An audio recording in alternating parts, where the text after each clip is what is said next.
Hi guys, welcome to my first review of the MSI GS66 Stealth laptop.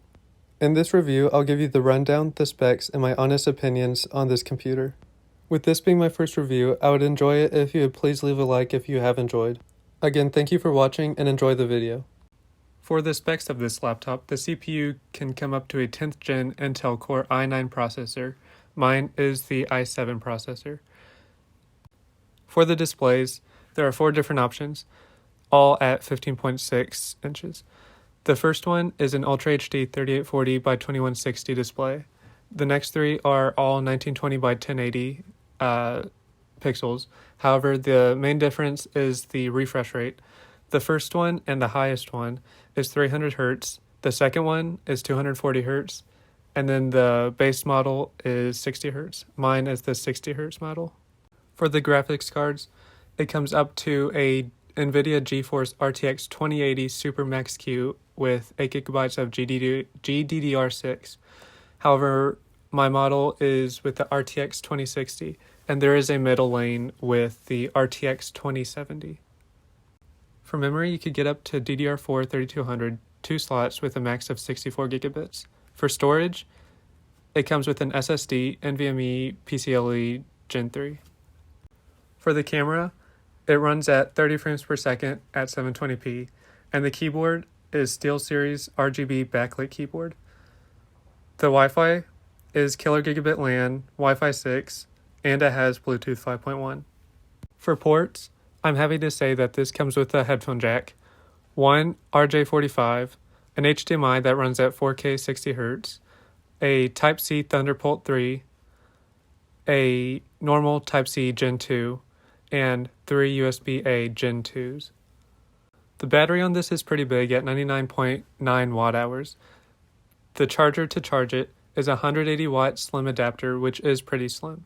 The dimensions of this is 358 by 248 by 18.3 to 19.8 millimeters. And the weight of this is pretty hefty at a whopping 2.1 kilograms. The first thing I want to mention is the per key RGB keyboard from SteelSeries.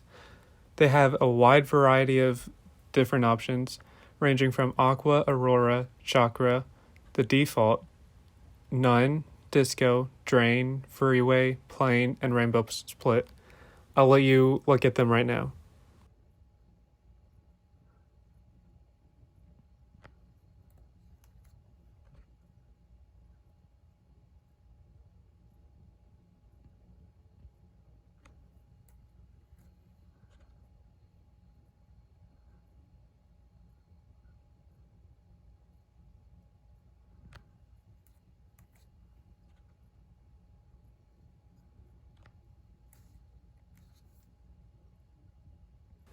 As you can see, in a dark room with the brightness all the way up on both the display and the keyboard, it does get decently bright.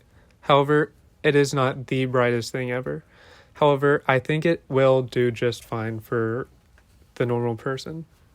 In a lit room, the keyboard does not get very bright. Honestly, if it were me, I would just turn it off whenever I'm in a lit room, just so I could save battery. As you can see, the laptop is pretty slim and sleek. It is an all-black body, and it is fairly rectangular, both from the front, sides, back, and well, pretty much anywhere. It is also still pretty thin when compared to the pen. As you can see, it is not much taller than the actual pen.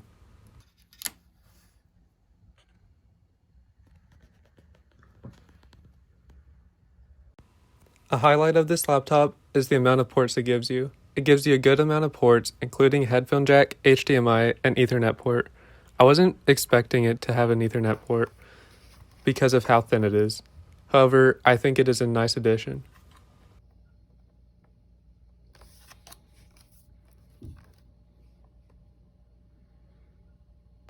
In addition to the wide variety of ports, you can see the massive fan at the bottom, which does tend to get very loud during intense gaming sessions.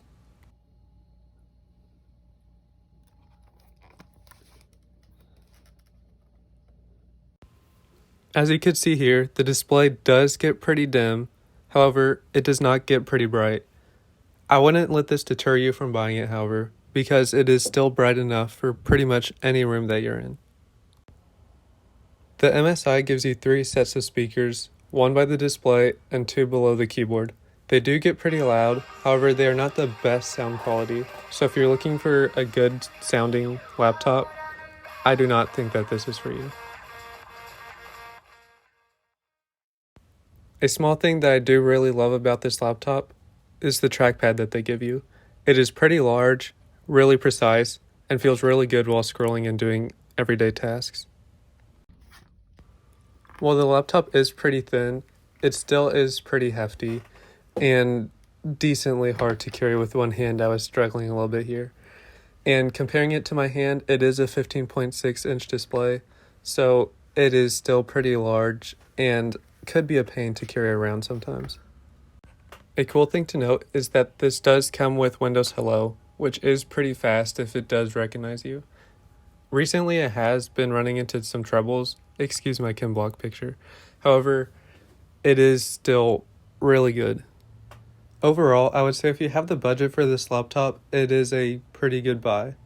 What sets this apart from other laptops is the 10th gen Intel Core and the NVIDIA GeForce RTX graphics cards.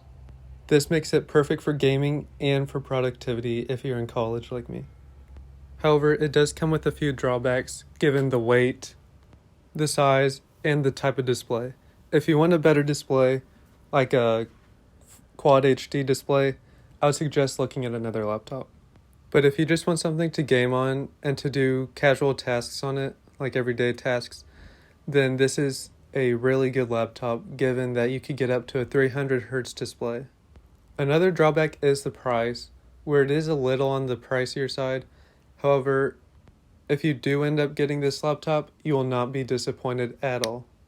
After about 8 months of abuse, this thing has not slowed down or skipped a beat whatsoever. If you enjoyed, please give a like and please consider subscribing. This is my first video, however I do plan to continue uploading videos at least a couple times a week, all being reviews on different kinds of products. So if that's something you want to see, please again remember to subscribe, and I'll see you on the next video. Thank you.